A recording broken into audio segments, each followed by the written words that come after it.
Update news 24/7 में आप सभी का स्वागत है। नेपाल की ओर से दुनिया की सबसे ऊंची पर्वत चोटी माउंट एवरेस्ट में फतेह करने वाली सबसे कम उम्र 16 साल 9 महीने की भारतीय काम्या कार्तिक सुरक्षित जमशेदपुर लौट आई है। टाटा स्टील एडवेंचर फाउंडेशन की काम्या को टाटा स्टील की ओर से गुरुवार को जीआरडी टाटा स्पोर्ट्स कॉम्प्लेक्स में आयोजित समारोह में सम्मानित किया गया। इस मौके पर काम्या के पिता और भारतीय नौसेना के कमांडर सुदर्शन कार्तिकेय भी थे। उन्होंने भी अपनी बेटी के साथ टाटा स्टील एडवेंचर फाउंडेशन के सहयोग से एवरेस्ट फतेह किया है। पिता और पुत्री 20 मई को दिन के 12:50 पर एवरेस्ट में 8,849 मीटर ऊंची चोटी पर पहुंचे थे। काम्या मुंबई के नौसेना बाल विद्यालय में 12वीं कक्षा की छात्रा है। काम्या ने बताया कि हमने अब तक दुनिया के सातों ऊंची चोटी फतेह करने का लक्ष्य रखा है। अब तक यह चोटी, जिसमें माउंट एवरेस्ट भी शामिल है, उसे फतह कर लिया है। अब हमारा अगला लक्ष्य दुनिया के सबसे ऊंची 7 चोटियों में अंतिम चोटी संयुक्त राष्ट्र अमेरिका और उत्तर अमेरिका महाद्वीप के सबसे ऊंची पर्वत माउंट डेनाली को इस साल के दिसंबर तक फतेह करने निकलेगी। उन्हें भारत सरकार 2021 में प्रधानमंत्री बाल शक्ति पुरस्कार में सम्मानित किया था और माउंट एवरेस्ट में फतह करने के बाद नेपाल सरकार की ओर काम्या को सम्मानित किया है। काम्या के पिता सुदर्शन कार्तिकेय ने बताया कि मुझसे लगभग 1.5 घंटा पहले काम्या ने एवरेस्ट फतह किया। इस बात का मुझे गर्व है। उन्होंने एवरेस्ट में बढ़ते ट्रैफिक के बारे में बताया कि यह चिंता की विषय है। एक ही रस्सी के सारे इस एवरेस्ट में चोटी चढ़ने का में उतरना होता है, लेकिन इसमें एवरेस्ट को भी नुकसान हो रहा है। हिमखंड कहीं कहीं उखड़ गए हैं। दूसरी ओर टाटा स्टील का वाइस प्रेसिडेंट चाणक चौधरी ने बताया कि टाटा स्टील एडवेंचर फाउंडेशन सभी साहसिक कार्य करने वालों को सहयोग प्रदान करती है। उन्होंने बताया कि समिट को मिलाकर अब तक टाटा स्टील के 14 ऐसे लोगों में, जिसमें बजेंद्री पाल शामिल है, एवरेस्ट फतेह करने की में मदद की है। का था। हम 5 अप्रैल को काठमांडू से निकले थे हमारे ट्रैक पे। समिट 20 मई को हुआ और हम 26 को फाइनली वापस काठमांडू पहुंचे। किनके द्वारा ये गाइडलाइंस चल रहा था जो आपको एवरेस्ट पर चढ़ने के काम पर? जी, हम नेपाल में एक कंपनी के थ्रू चढ़ रहे थे जिसका नाम एशियन ट्रैकिंग है। तो they are one of the many service providers जो कि एवरेस्ट पे ऑपरेट करते हैं। टाटा स्टील का क्या?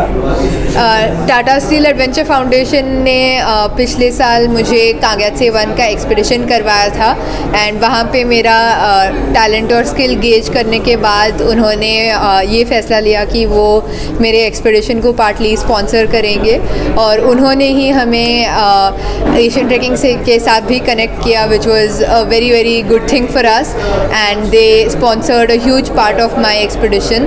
तो उनके बिना ये एक्सपीडिशन बिल्कुल होता ही नहीं। आपके पापा भी साथ में थे, उसके बारे में कुछ बताएं। जी, मेरे लिए ये भी बहुत स्पेशल बात थी कि मैं एवरेस्ट अपने पापा के साथ चढ़ पाई।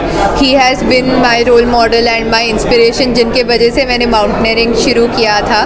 और जब से उन्होंने अपना बेसिक माउंटेनियरिंग कोर्स किया था 14 साल पहले, तब से उनका भी सपना रहा है एवरेस्ट चढ़ने का। तो आई थिंक बहुत ही स्पेशल बात थी कि मैं उनके साथ चढ़ पाऊँ और उनके साथ एवरेस्ट समिट कर पाऊँ। तो ये जो आप कितने साल की उम्र से चढ़ना शुरू किए और कितने साल में एवरेस्ट फतह किए?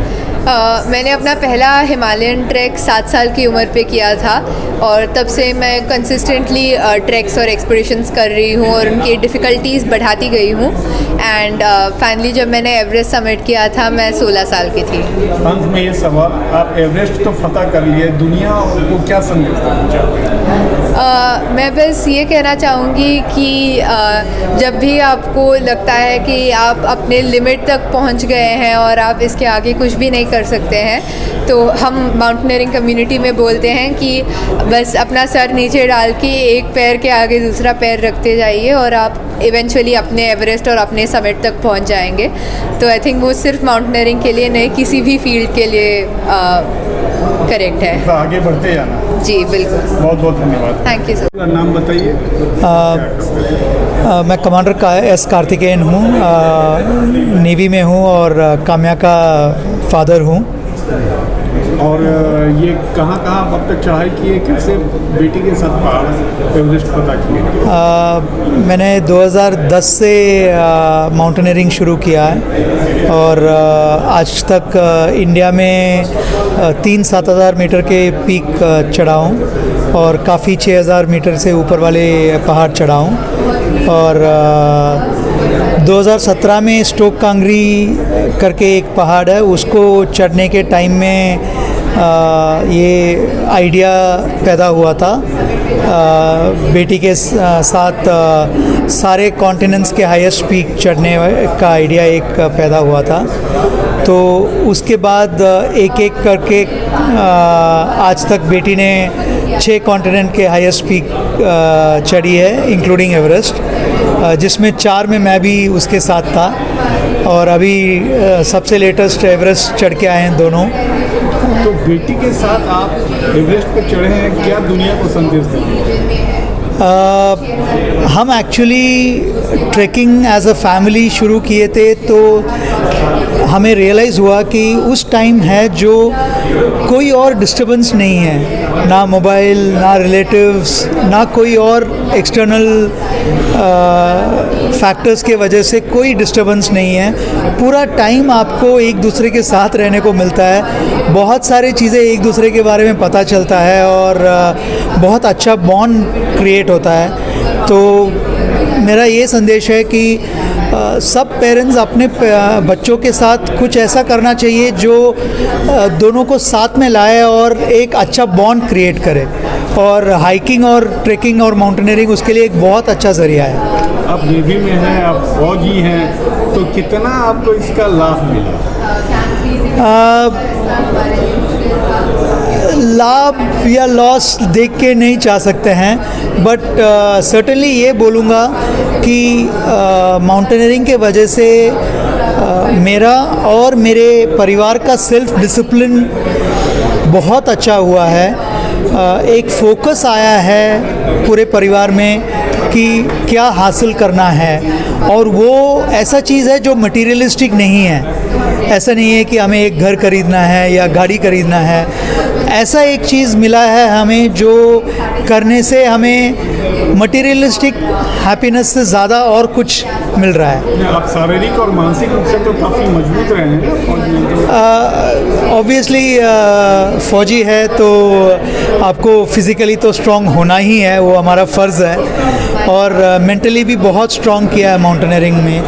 तो माउंटेनियरिंग ऐसा एक टूल है जिसके थ्रू आपका फ़िज़िकल और मेंटल हेल्थ बहुत अच्छे लेवल में पहुंच सकती है। बेटी के लिए क्या संदेश है? सभी बेटियों के लिए? सभी बेटियों के लिए ये संदेश है कि आप ऐसा एक चीज़ आइडेंटिफाई कीजिए जिसमें आपको बहुत खुशी मिलती है और जो आप बहुत अच्छी तरीके से कर सकते हैं, और उसमें जो मैक्सिमम है वो मुकाम पे पहुंचने का डिसीजन लीजिए। लकीली हमारे बेटी के लिए वो ऊंचाई का डिसीजन था, तो अभी वो वर्ल्ड्स हाईएस्ट पीक में पहुंच के आई है। वैसे हर किसी के लिए एक एक एवरेस्ट अलग अलग है, किसी के लिए डांस है, किसी के लिए म्यूज़िक है, किसी के लिए पढ़ाई है। तो आप आपका एवरेस्ट अगर आइडेंटिफाई करेंगे और उसको पहुंचने के लिए कोशिश करेंगे तो पक्का आपका कोशिश सफल होगा। बहुत बहुत धन्यवाद। हाँ, अच्छा सर, ये काम्या और उनके पिताश्री एवरेस्ट चढ़ाई किए हैं और टाटा स्टील का सहयोग किया, किस रूप में देखते हैं? टाटा स्टील एडवेंचर फाउंडेशन तो स्काउट करता ही है जो इच्छुक हैं और जो कैपेबल हैं, टैलेंटेड हैं। शुरू से ही जब से टाटा स्टील एडवेंचर फाउंडेशन बना है तब से हम लोग या तो स्काउट करते हैं या लोग हमारे तक आते हैं। तो आपने बहुत लोगों को देखा होगा, प्रेमलता अग्रवाल थी यहाँ पे, या अरुणिमा सिन्हा, या हमारे अभी अपने ही राजू पाल थे। तो सब लोग उसी हिसाब से है। तो काम्या के फादर हमसे कांटेक्ट किए थे, मतलब टाटा स्टील एडवेंचर फाउंडेशन तकरीबन 2 साल पहले, जब उन्होंने कहा कि हमारी बेटी है वो ऐसे करना चाहती है। तो हम इनिशियली उनका सिर्फ ये था कि आप इसको फाइनेंशियली फ़ंड करें। तो हमने फिर उनको कहा कि हमारा जो सिस्टम है आप उसको फॉलो करें। तो हम लोग चाहेंगे कि टाटा स्टील एडवेंचर फाउंडेशन उनको ट्रेनिंग दे या उनके साथ कुछ सबमिट करें, तो ताकि हम लोग का कैपेबिलिटी और वो सब चेक कर पाएँ। तो उन्होंने कहा सही बात है, और इसीलिए कुछ महीने पहले समिट से पहले जब लद्दाख में हुआ था उसमें हमारे यहाँ से अस्मिता गई थी और उत्तम सिंह हमारे जो वाइस प्रेसिडेंट आर्मी की वो भी पार्टिसिपेट किए और काम्या और उनके फादर भी थे साथ में। तो जब वहाँ पे समिट हुआ जब लद्दाख में, तो उसके बाद आके जो रिपोर्ट हमको मिली और हेमंत को मिली कि भाई बहुत कैपेबिलिटी है इनमें और इनका they are ready for the thing, because ये आप जानते हैं उनकी पूरी कहानी आपने सुनी है। सो ये इसीलिए हम लोगों ने कहा कि नहीं, we will continue the support, और उसके बाद सपोर्ट का कंटिन्यूशन हुआ। और मुझे खुशी है कि दोनों समिट किए, और इसलिए भी खुशी है क्योंकि नेपाल साइड से जैसे हमने सुना कि she is the youngest woman to have done it, Indian woman, and hopefully जो उनका प्लान है कि वो 7 समिट्स कंप्लीट करना चाहती हैं बिफोर दिसंबर जनवरी, वो भी कंप्लीट हो। और टाटा स्टील एडवेंचर फाउंडेशन का मैं वही हेमंत से चेक करा था, आई थिंक ये 14 ऐसे क्लाइंबर हैं जो कि जिनको सपोर्ट किया और जो समिट किए हैं। तो आई थिंक ये बहुत शो करता है कि हमारे बच्चों में कितनी आई वुड से स्ट्रेंथ है और डिटर्मिनेशन है और ज़ील है कि कुछ कर दिखाने की उम्मीद रहती है इनमें, और होपफुली वो पढ़ाई में भी अच्छा करेंगी।